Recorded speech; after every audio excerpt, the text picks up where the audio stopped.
مختصر خلاصہ مضامین قرآن، پہلا پارہ۔ اعوذ باللہ من الشیطان الرجیم، بسم اللہ الرحمن الرحیم، الحمد للہ رب العالمین الرحمن الرحیم مالک یوم الدین، ایاک نعبد و ایاک نستعین، اہدنا الصراط المستقیم، صراط الذین انعمت علیہم غیر المغضوب علیہم ولا الضالین۔ پہلے پارے میں 2 سورتیں ہیں۔ سورہ فاتحہ مکمل شامل ہے جس میں صرف ایک ہی رکوع ہے۔ سورہ بقرہ کے 40 میں سے ابتدائی 16 رکوع ہیں اس پارے میں شامل ہیں۔ سورہ فاتحہ طلب ہدایت کی دعائیں۔ اس سورہ مبارکہ کو الفاتحہ اس لیے کہا جاتا ہے کہ اس سے قرآن مجید کا افتتاح یعنی آغاز ہوتا ہے۔ اس سورہ کے کئی نام ہیں، ان میں سے ایک نام اساس القرآن یعنی قرآن مجید کی بنیاد۔ اس نام کی وجہ سے یہ ہے کہ یہ سورہ مبارکہ ایک دعا ہے اور پورا قرآن مجید جواب دعا ہے۔ اس سورہ طیبہ میں اللہ نے ہمیں دعا سکھائی، اہدنا الصراط المستقیم، اے اللہ تو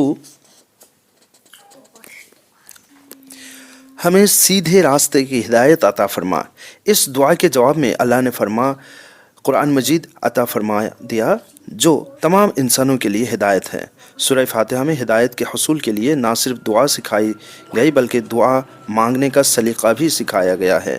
پہلے اللہ کی حمد و ثنا کی جائے، اس کی بڑائی و تسلیم کیا جائے، پھر اپنی عاجزی کا اعتراف کرتے ہوئے اس کی مکمل بندگی کرنے کا اقرار کیا جائے اور آخر میں اپنی دعائیں اور حاجت پیش کیا جائے۔ سورہ بقرہ امت کی ذمہ داریاں، رکوع 1 آیات 1 سے 7۔ قرآن سے ہدایت پانے والوں کے اوصاف۔ اس رکوع میں قرآن حکیم کو طلبگاروں کے لیے ہدایت قرار دیا گیا اور اس خوش نصیبوں کے اوصاف بیان کیے گئے۔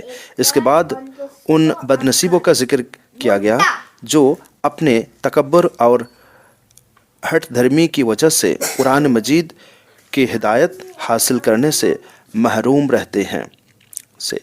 گویا اس رکوع میں اہل حق اور اہل باطل کے کردار کو نمایاں کیا گیا۔ رکوع 2 آیات 8 تا 20۔ منافقانہ کردار کی وضاحت۔ دوسرے رکوع میں منافقین کا ذکر ہے۔ منافق وہ لوگ ہوتے ہیں جو حق کو قبول تو کر لیتے ہیں لیکن جب اس کے تقاضے کے مطابق عمل کرنے کا وقت آتا ہے اور حق کے لیے مال و جان کی قربانیاں دینے کی دعوت دی جاتی ہے تو پیٹھ پھیر لیتی ہیں۔ اللہ نے اس منافقانہ کرداروں کی بے نقاب کیا اور مثالوں کے ذریعہ اس کردار کی بھی پور وضاحت فرمائی۔ رکوع 3 آیات 21 سے 29۔ قرآن حکیم کی عظمت اور دعوت۔ تیسرے رکوع میں قرآن حکیم کی عظمت اور نوع انسان کے لیے اس کی دعوت کا بیان ہے۔ تمام انسانوں کو زندگی کے ہر گوشے میں اللہ کی مکمل اطاعت کی دعوت دی گئی ہے۔ قرآن حکیم کو اللہ کا بے نظیر کلام قرار دیا گیا ہے اور اس حقیقت کا انکار کرنے والوں کو اس جیسے کلام کی محض ایک سورہ مقابلہ میں لانے کا چیلنج دیا گیا۔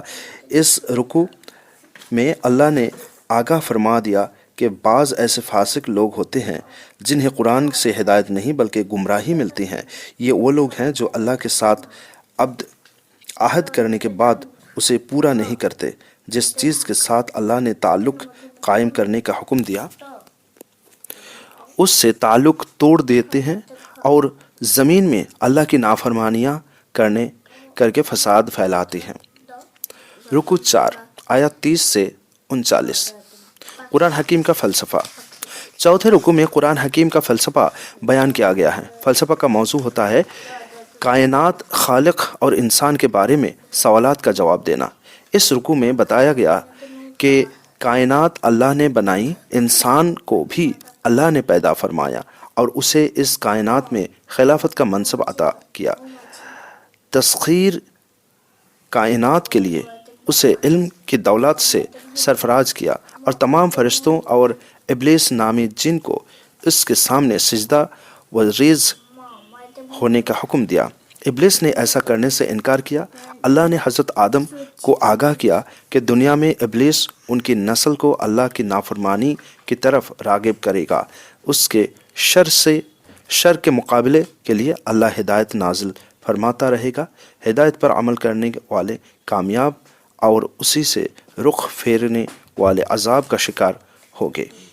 رکو 5 آیات 40 سے 46 بنی اسرائیل کے لیے ہدایت۔ 5ویں رکو سے سابقہ امت مسلمہ یعنی بنی اسرائیل سے خطاب کا آغاز ہوتا ہے۔ اس رکو میں انہیں دی گئی ہدایت کا خلاصہ بیان کیا گیا ہے۔ انہیں نصیحت کی گئی کہ قرآن مجید پر ایمان لاؤ، با جماعت نماز کا اہتمام کرو اور قول و فعل کے تضاد سے بچو۔ ایسا نہ ہو کہ تم لوگوں کو تو اچھی باتوں کی نصیحت کرو اور خود اپنے آپ کو بھول جاؤ۔ رکو 6 آیات 47 سے 59 بنی اسرائیل پر انعامات اور ان کی ناشکری۔ 6 رکو میں بنی اسرائیل پر اللہ کے انعامات کا ذکر اور ان کی ناشکروانی و نافرمانی کا بیان ہے۔ اللہ نے انہیں فرعون کے ظلم سے بچایا، ان پر صحرائے سینا میں بادلوں کا سایہ کیا اور من و سلوہ کی صورت میں انتہائی عمدہ غذائیں انہیں عطا فرمائی۔ بنی اسرائیل نے ناشکری کرتے ہوئے بچڑے کی ایک مورت کو معبود بنا لیا اور حضرت موسیٰ علیہ السلام سے اللہ کا دیدار کرانے کا مطالبہ کرنے لگا۔ سزا کے طور پر اللہ نے انہیں مختلف عذابوں سے دوچار رکھا۔ رکو 7 آیت 60 سے 61 ناشکری کی سزا، ذلت و محتاجی۔ 7ویں رکو میں بنی اسرائیل پر اللہ تعالیٰ کے اس احسان کا ذکر ہے کہ ان کے 12 قبائل کے لیے صحرا میں ایک چٹان سے پانی کے 12 چشمے جاری کر دیے گئے۔ انہوں نے اللہ کا شکر ادا کرنے کے بجائے حضرت موسیٰ علیہ السلام سے کہا کہ ہم من و سلوہ کھا کھا کر اکتا چکے ہیں، ہمیں تو ایسے غذائیں پسند ہیں جو زمین سے پیدا ہوتی ہیں۔ اللہ نے نعمتوں کا نزول ختم کر دیا اور انہیں کہا کہ کھیتی باڑی کر کے زمین سے اپنی پسندیدہ غذا حاصل کر لو۔ وہ محنت اور مشقت کے عادی نہ رہے تھے، لہٰذا شدید محتاجی، غذا کی قلت اور ذلت سے دوچار ہوئے۔ رکو 8 آیات 62 سے 71 اللہ کی بے چون چرا اطاعت کرو۔ 8ویں رکو میں گائے کے حوالے سے ایک واقعہ بیان ہے۔ یہ واقعہ اتنا اہم ہے کہ اس پورے سورہ مبارک کا نام البقرہ یعنی گائے ہے۔ حضرت موسیٰ علیہ السلام نے بنی اسرائیل کو اللہ کا حکم سنایا کہ ایک گائے کا ذبح کرو، بجائے اس کے کہ فوراً اللہ کے حکم پر عمل کرتے اور ایک گائے پکڑ کر ذبح کر دیتے، پوچھنے لگے کہ وہ گائے کیسی ہے، اس کا رنگ کیسا ہے، اس کی صفات کون کون سی ہیں۔ آخر ان کے لیے ایک ایسی گائے معین کر دی گئی جسے وہ مقدس سمجھتے تھے۔ اللہ کا حکم آئے تو فوراً تعامل کرنی چاہیے، غیر ضروری سوالات کرنا اللہ کی نگاہ میں ناپسندیدہ عمل ہے۔ رکو 9 آیت 72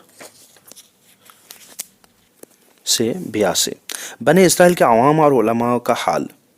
9ویں رکو میں بنی اسرائیل کے عوام کے بارے میں آگاہ کیا گیا کہ وہ شریعت کا علم رکھتے ہی نہیں، اپنی خواہشات کی پیروی کو شریعت پر ترجیح دیتے ہیں۔ اکثر علماء جانتے تو بوجھتے شریعت کے خلاف فتویٰ دے کر دنیا کماتے تھے۔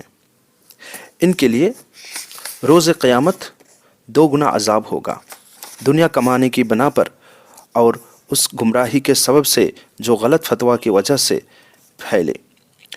ان کا خوشگن عقیدہ ہے کہ اللہ ہم کے لاڈلے ہیں اور دوزخ میں نہیں ڈالے جائیں گے۔